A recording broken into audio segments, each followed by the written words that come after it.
কোনো রকমে বুজুং বাজুং বুঝিয়ে তারপরে আটকে দেওয়ার ফন্দি করতে হবে। তুই তো তুই তো কোনো কালেই ছোট বৌদির যোগ্য হয়ে উঠতে পারবি না, উল্টে কেবল ওর জীবনটা নরকই করবি। তো কাট হয়েছে তোমাদের কিছু বলা? ভাই ভাই, খাওয়ার ছিল উঠতে নেই, লক্ষ্মী ঠাকুর রাগ করবেন। বাড়ির বউকে তাড়ালেও ঠাকুর রাগ করবে। আমি লাজুকে নিয়ে আসতে যাব। সে আমার বউ, আমার সাথে তার বিয়ে হয়েছে। আর সে যখন লেখাপড়া চালিয়ে যেতে চাইবে তখন তুই কি করবি? কি কি আবার করব? সে যদি লেখাপড়া করতে চায় তবে করবে।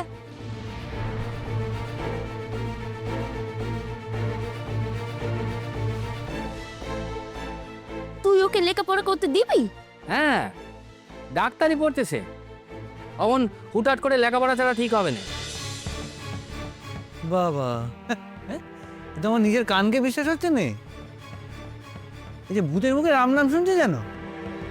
বাবা বাবা বাবা, তাহলে তো সবকিছু সেই আগের মতোই হবে।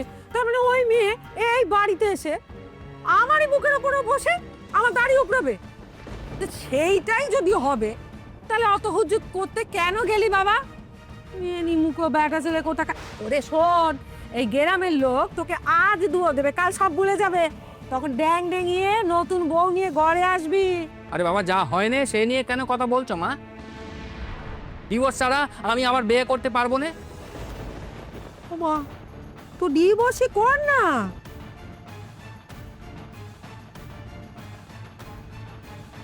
এ ডিভোর্স করতে কত খরচা তুমি জানো? উকিলের খরচা কি কম খরচা নাকি?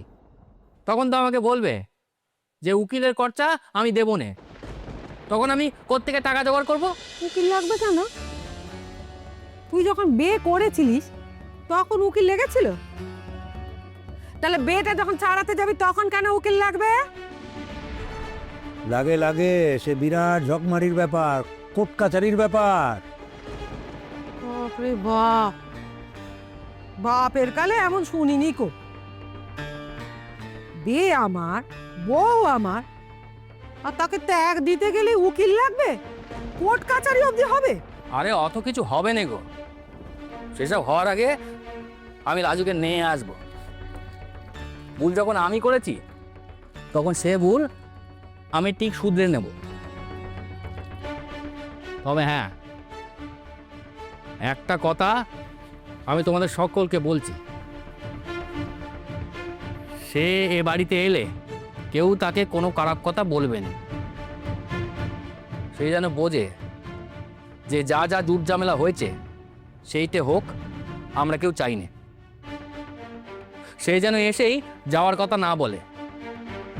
আর হ্যাঁ, আমাকে ত্যাগ দেওয়ার কথা তো খবরদার না বলে। তোমাদের কোনো ব্যবহারে যদি লাজু গড় চারে তাহলে কিন্তু আমি এবার সত্যি সত্যি নিখোঁজ হব।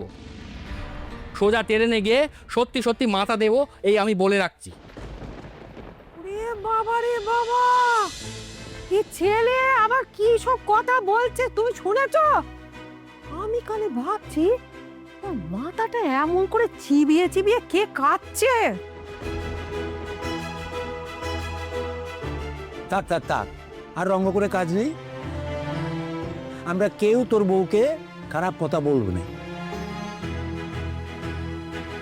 দেখ তাতে তুই তোর বউকে ধরে রাখতে পারিস কিনা।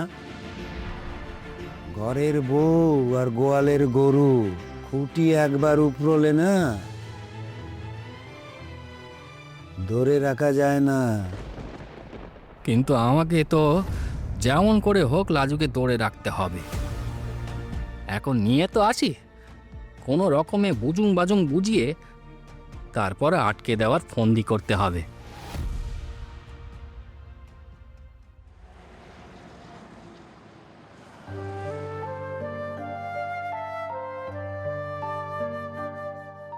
আমি বড্ড বেশি পরের উপর নির্ভরশীল হয়ে যাচ্ছি। পরের উপর পর? বাহ, ভালো না। পরের ওপরে নির্ভরশীল হওয়া ভালো না। আর আমি বিশ্বাস করি লাজু, তুমি খারাপ কিছু কখনো করো না। আচ্ছা, ও কি বলতে চাইছিল ওই কথাটা বলে? ও কি ভাবলো আমি ওকে পর বলেছি? সেটাই ওর খারাপ লাগলো? আচ্ছা, ও কি আমার পর না আপন? ও বললো পরের ওপর নির্ভর করা ভালো না, আর আমি খারাপ কাজ করি না। তার মানে ওর ওপর নির্ভর করাটা পরের ওপর নির্ভর করা যে নয়, সেটাই কেউ বললো?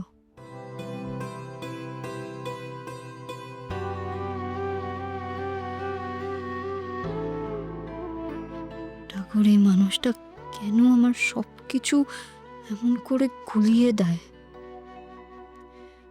আমি ওর আপন না, ও আমার কেউ না। এটা তুমি আমার মনেও গেঁথে দাও আর ওর মনেও গেঁথে দাও।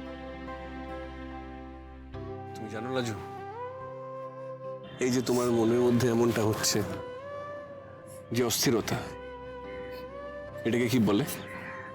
এটাকেই ভালোবাসা বলে, প্রেম বলে। তুমি আমাকে ভালোবেসেছো লাজু। না না ঠাকুর, আমি কি করে এই সব কিছু মিথ্যে করে দিই? আমার কাছে আমার পড়াশোনাটাই তো আগে, আমার লক্ষ্য পূরণ আগে। আমি কাউকে ভালোবাসি না, আমাকে কেউ ভালোবাসে না, এইটুকুই সত্যি করে দাও ঠাকুর। আমি কেবল আমার লেখাপড়াটুকুই ভালোবাসবো, আর কিচ্ছু না।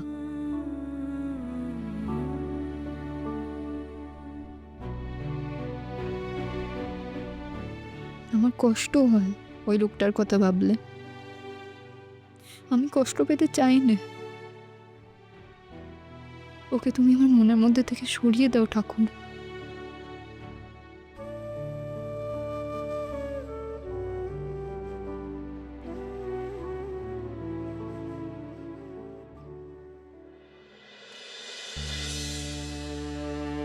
সুদেব, তুমি যদি ভাবো যে টিচার দিদির ঘর ভাঙছে ভাঙো, তাতে আমার কি? তাহলে কিন্তু তুমি খুব ভুল ভাবছো। অনুভব আর আমার সম্পর্কটা ভাঙলে কিন্তু তোমার আর লাজুর বিয়েটাও টিকবে না। কাজে আমাদের দুজনকে একে অপরকে সাহায্য করা ছাড়া আর কোনো উপায় নেই। এই ডিভোর্সটাকে তুমি থামাও। ডিভোর্স থামাতে হবে? লাজু ওই লোকটার সঙ্গে পীড়িত করবে, ডাক্তারি পড়ে বড় ডাক্তার হবে, আর আমাকে সারা জীবন লোকের কোটাকে তুও শুনে কাটাতে হবে। না না না, কিছুতেই না। লাজুকে আমি ফিরিয়ে আনবো, সে যে করে হোক।